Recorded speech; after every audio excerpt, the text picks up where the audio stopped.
नमस्कार दोस्तों। ज़्यादा दिन नहीं बचे हैं। 5 जून को यूपीएससी का प्रीलिम्स है और 12 जून को यूपी पीसीएस का। आज की वीडियो में मैं आपको एक ऐसी चीज़ बताने वाला हूँ, ऐसी ट्रिक बताने वाला हूँ, जिसे अगर आपने इन बचे हुए दिनों में अप्लाई किया तो आपके लिए प्री निकालना बहुत ज़्यादा आसान हो जाएगा। आप बहुत आसानी से कट ऑफ से ज़्यादा मार्क्स ला सकते हैं एग्ज़ाम में। इसके बारे में हम बात करेंगे। सबसे पहले मैं आपको ये बता दूं कि इस चीज़ को जानने के बाद आपको क्या फ़ायदा होगा और किन समस्याओं से निजात मिलेगी।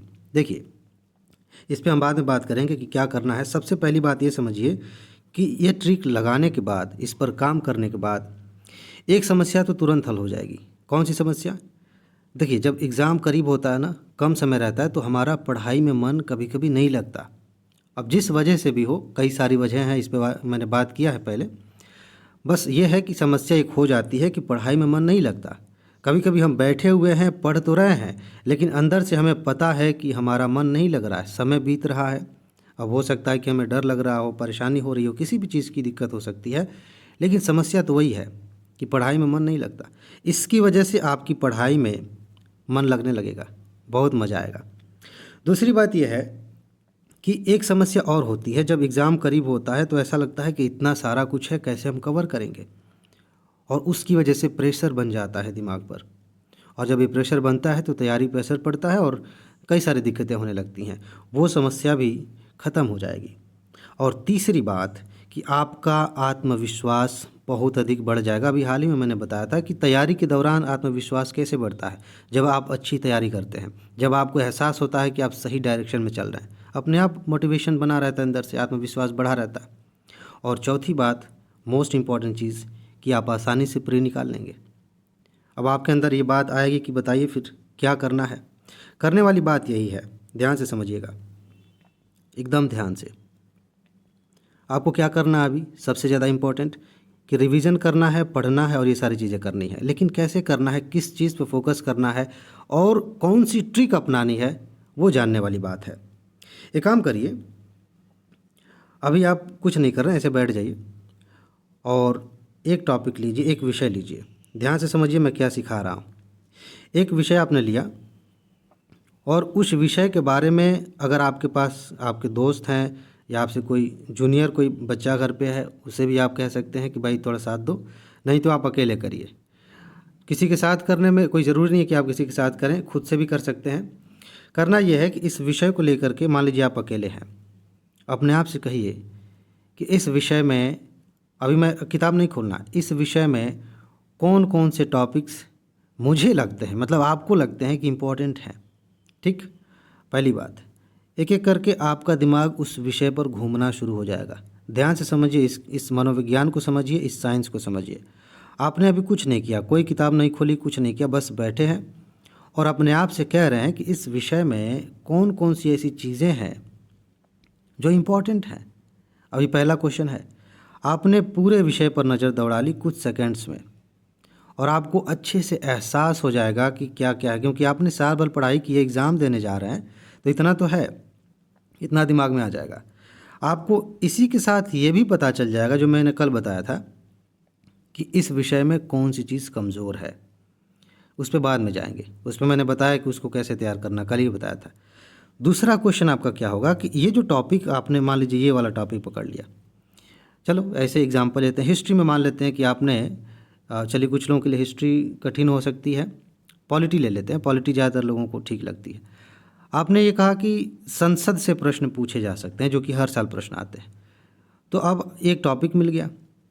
अब बैठे बैठे ये सोच रहे हैं कि संसद से किस तरह का प्रश्न पूछा जा सकता है। जैसे ही आपने ये क्वेश्चन खुद से किया, वैसे ही अगर आपने पिछले साल के प्रश्नों को देखा होगा तो दिमाग में क्वेश्चन आएंगे, अच्छा इससे इस तरह का क्वेश्चन पूछा गया था, धन विधेयक पे क्वेश्चन आ गया था, है संसद में जो लोकसभा और राज्यसभा हैं उनकी शक्तियों से क्वेश्चन आ गया था, लोकसभा के अध्यक्ष पे प्रश्न आ गया था। यहाँ से आपका दिमाग धीरे धीरे खुलेगा। उसके बाद ये होगा कि अब अपने आप से पूछिए कि अब किस तरह का क्वेश्चन आ सकता है, क्या आ सकता है, और यहीं से सारा गेम बदल जाएगा। जैसे ही आपने अपने आप से पूछा कि अब किस तरह का क्वेश्चन पूछा जा सकता है, आपका दिमाग उस टॉपिक की गहराई में जाना शुरू करेगा। यहाँ से आपको दो बातें पता चलेंगी। पहली बात ये पता चलेगी कि आप इस टॉपिक के बारे में कितना जानते हैं, और दूसरी बात ये पता चलेगी कि आप इसमें कौन सी चीज़ें आज तक छोड़ रहे थे, आपको पता नहीं चल रहा था। आप बस रिवाइज करते जा रहे थे, करते जा रहे थे, आपको लग रहा था कि सब तैयार हो रहा है, लेकिन जैसे ही अपने आप से पूछा आपने कि इस टॉपिक में क्वेश्चन किस तरह का बन सकता है, और आपके दिमाग ने क्वेश्चन के हिंट देने शुरू किए, तब आपको एहसास होगा कि यहाँ तो मैंने ध्यान ही नहीं दिया। जैसे मान लीजिए लोकसभा के अध्यक्ष पे ही आप सोचने लगे किस तरह का क्वेश्चन आ सकता है, तो आप अपने आप से कह सकते हैं हो सकता है कि लोकसभा पूछ लिया जाए कि ये किसको इस्तीफ़ा देते हैं। मतलब मैं फैक्चुअल पूछ रहा हूँ, किसी भी तरह से आ सकता है। इनको शपथ कौन दिलाता है? क्या ये लोकसभा के कार्यकाल तक ही बने रहते हैं कि उसके बाद भी बने रहते हैं? इनकी विशेष शक्तियाँ कौन कौन सी हैं? आपको पता चलेगा कि कुछ कुछ चीज़ें थोड़ी सी धूमिल है, इन्हें देखने की ज़रूरत है, और तुरंत आप किताब उठाएंगे और उसे देखना शुरू कर दें, क्योंकि मन मानेगा नहीं, एग्ज़ाम करीब है। ऐसा नहीं है कि हमें एहसास हो गया कि इसके बारे में कुछ नहीं पता है और छोड़ के भाग जाए। ये ऐसा काम वही लोग करते हैं जिन्हें पता है कि इस बार नहीं निकलेगा तो भी चलेगा। समझ रहे हैं ना? तो इस तरह से आप रिवीजन पे आ जाएंगे। अगर आपको लगता है कि ये टॉपिक हमने अच्छे से नहीं पढ़ा है, थोड़ा सा धूमिल लग रहा है, तुरंत आप उसे देख लेंगे। तो अभी क्या हुआ, आप कुछ नहीं कर रहे थे, खाली बैठे थे, आपने सोचना शुरू किया, और वहाँ से घूमते घूमते आप रिवीजन पे आ गए। और रिवीजन भी किया तो किस चीज़ का किया?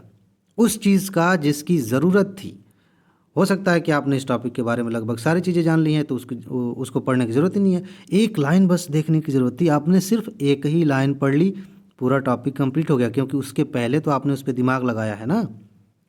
ये फ़ायदा होता है, और इस तरह से आप बहुत कम समय में पूरे विषय पर नज़र दौड़ा लेंगे, पूरे विषय का साइंटिफिक एनालिसिस कर लेंगे, और पूरे विषय के सभी टॉपिक्स को एक बार देख लेंगे कि कौन कितना तैयार है, और जो नहीं तैयार है उसको देख लेंगे कौन सी बातें छूट गई हैं। सोचिए कितना शानदार है। अगर आप ऐसा करें डेली, अगर आधे से 1 घंटे आप करते हैं तो एक विषय आपका ऐसे कंप्लीट होगा रोज़। 1 घंटे मैंने ज़्यादा बता दिया क्योंकि कुछ लोगों के लिए थोड़ा मुश्किल हो सकता है शुरू शुरू में, लेकिन ये बहुत ज़्यादा साइंटिफिक तरीका है। अगर आप ये नहीं करते हैं तो आप क्या करेंगे, मैं कुछ चीज़ें बता दूं।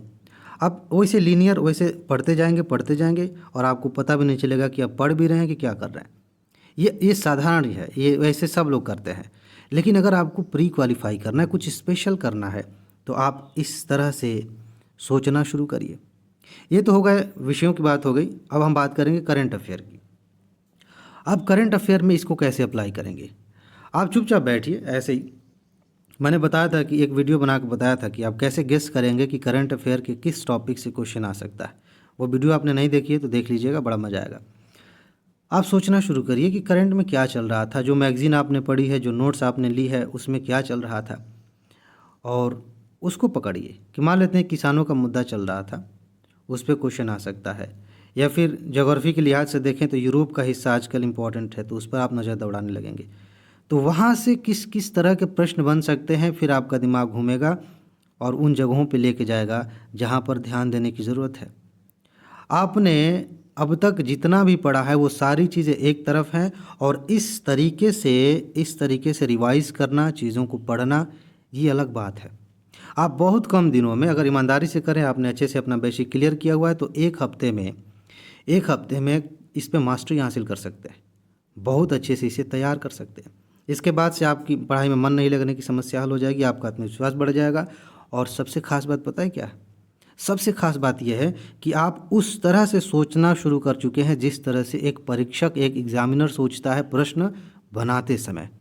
तो आपकी जो दिमाग की कंडीशनिंग है वो इस तरह से हो गई है जिस तरह की परीक्षक की है, जिस तरह से एग्जामिनर की है। और आपके लिए प्रश्नों को समझना कोई बड़ी बात नहीं है। हो सकता है कि उसी टॉपिक पे क्वेश्चन आए लेकिन घुमा के अलग तरीके से आए, फिर भी आपके लिए आसान है, क्योंकि आपने उस टॉपिक के अलग अलग एंगल को सोचा है। आपने ये सोचा है कि इससे किस तरह का प्रश्न बन सकता है, बड़ा आसान हो जाएगा। इसके अलावा हो सकता है कि आप लोगों के लिए कुछ कठिन लगे, तो मैं एक सुझाव देता हूँ, जो लोग खुद से कर सकते हैं करें। अभी हाल ही में हमने रिवीजन शुरू किया है ग्रुप में, व्हाट्सएप ग्रुप में। जिन्होंने पीडीएफ नहीं ली है आप ले सकते हैं, उसके बाद से ग्रुप में शामिल हो जाएंगे। एक एक करके मैं बता रहा हूँ आपको कि किस टॉपिक को आप किस तरीके से देखेंगे। उसे एक बार पढ़ने के बाद आप मानसिक लेवल पे ये काम शुरू करेंगे तो आपके लिए बहुत आसान हो जाएगा। लगभग 1 महीने से कम ही समय बचे हैं, इस समय में हम सारे विषयों को एक एक करके आराम से कवर कर रहे हैं, आराम से रिवाइज कर रहे हैं। आप वहाँ से सहायता ले सकते हैं या खुद से कर सकते हैं। लेकिन अगर आपने ये नहीं किया है तो आपके लिए ये पूरा सिलेबस बहुत बड़ा लगेगा। आप हमेशा अपने अंदर आत्मविश्वास की कमी महसूस कर सकते हैं कि पता नहीं जो मैंने पढ़ा है वो किस दिशा में पढ़ा है, काम आएगा भी कि नहीं आएगा। लेकिन जैसे ही आप एग्जामिनर की तरफ सोचना शुरू कर देते हैं, सारी चीज़ें आसान हो जाती हैं। चॉइस आपके पास है कि इतना ही समय है, इतनी ही मेहनत करनी है, अब कहाँ पे करनी है ये आपके पास चॉइस है। आप जैसे चाहें वैसे करिए, लेकिन ये तरीका बेस्ट तरीका है एग्ज़ाम से पहले। ठीक है जी, इसमें बस इतना ही बताना था। अगर आपको PDF नोट चाहिए, बाकी चीज़ें जानकारी चाहिए, डिस्क्रिप्शन में जाइए, वहाँ पे व्हाट्सएप नंबर भी मिल जाएगा, वीडियोज़ की लिंक भी मिल जाएगी, वहाँ से आप देख सकते हैं। ठीक है, तो बस इसमें इतना ही है। अपना ख्याल रखिए, खुश रहिए, मस्त रहिए। आगे मिलते हैं। नमस्कार।